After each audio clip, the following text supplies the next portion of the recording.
dan garam. Ada sebuah kerajaan yang terdiri dari seorang raja dan 3 orang putrinya. Raja ini selalu murung karena dia merasa tidak dicintai oleh rakyatnya.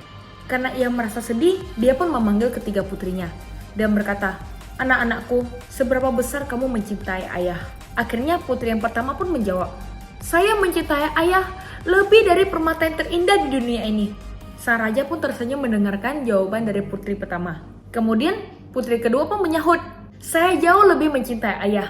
Saya mencintai ayah lebih dari emas termurni apapun di dunia ini." Raja sangat puas dengan jawaban putri kedua ini. Raja pun tidak sabar untuk mendengarkan jawaban dari putri ketiga. Tapi putri ketiga terdiam dan tidak menjawab. Raja pun bertanya, "Hai putri bungsu, mengapa kamu tidak menjawab pertanyaan ayah? Apakah kamu tidak mencintai ayah?" Putri bungsu pun menjawab, "Apakah harus saya menggambarkan kasih saya kepada ayah dengan kata-kata? Jikalau harus, baiklah, saya mencintai ayah seperti garam." Sang raja yang mendengarkan jawaban putri bungsu ini jadi sangat kecewa sekali. Dia merasa dia diremehkan. Bagaimana mungkin dia disamakan dengan garam? Sedangkan putri pertama dan kedua mencintainya lebih dari perhiasan, permata, dan emas termurni di dunia ini. Raja pun sangat kesal dan akhirnya pergi ke kamarnya. Putri bungsu sangat sedih melihat ayahnya yang marah dan kecewa dengan jawabannya. Tetapi saat itu pelayan dan koki mendengarkan percakapan ayah dan ketiga putrinya. Pelayan dan koki mengerti sebenarnya putri bungsu jauh lebih mencintai ayah dibandingkan putri pertama dan kedua. Dan jawaban dari putri bungsu lebih berarti daripada kedua kakaknya. Akhirnya pada saat itu, para pelayan dan koki pun memasak masakan yang spesial pada malam tersebut. Mereka memasak begitu banyak makanan yang spesial dan hidangannya lezat. Tapi mereka tidak memasukkan garam di dalam makanannya.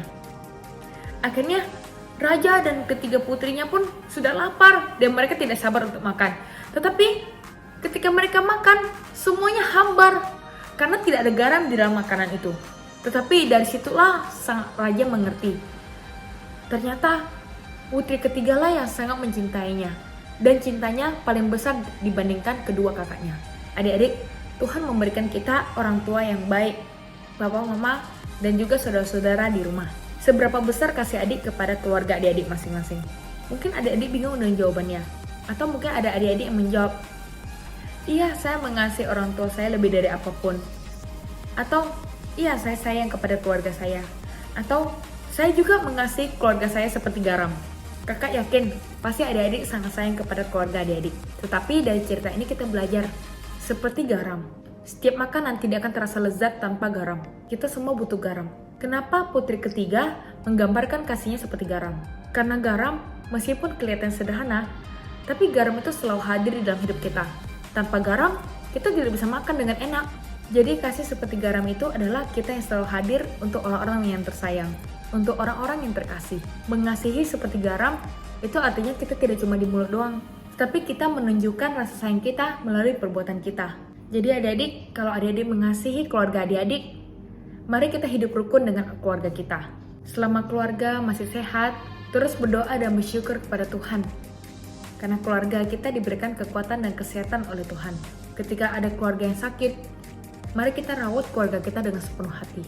Ketika papa mama sedang menjaga toko, sedang kesusahan, kecapean, kelelahan, adik-adik bisa mengikuti kata hati adik-adik masing-masing.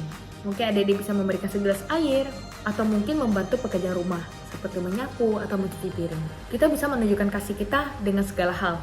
Bisa juga dengan perkataan kita, bisa juga dengan waktu kita yang selalu bersama dengan orang tua, atau dengan perlakuan kita. Kita membantu, menjadi anak yang baik, menjadi anak yang belajar sungguh-sungguh, mendapatkan nilai berprestasi, menjadi anak yang membanggakan bagi orang tua, menjadi anak yang sayang kepada Tuhan dan juga taat kepada firman Tuhan. Itu juga menjadi suatu kebanggaan bagi keluarga kita. Jadi adik-adik, mari kita mengasihi keluarga kita seperti garam. Tidak cuma di mulut saja, tapi melalui perbuatan kita dan perlakuan kita sehari-hari. Demikianlah ilustrasi kasih dan garam. Semoga adik-adik belajar sesuatu yang penting dari ilustrasi ini. Sampai jumpa di ilustrasi selanjutnya. Bye-bye!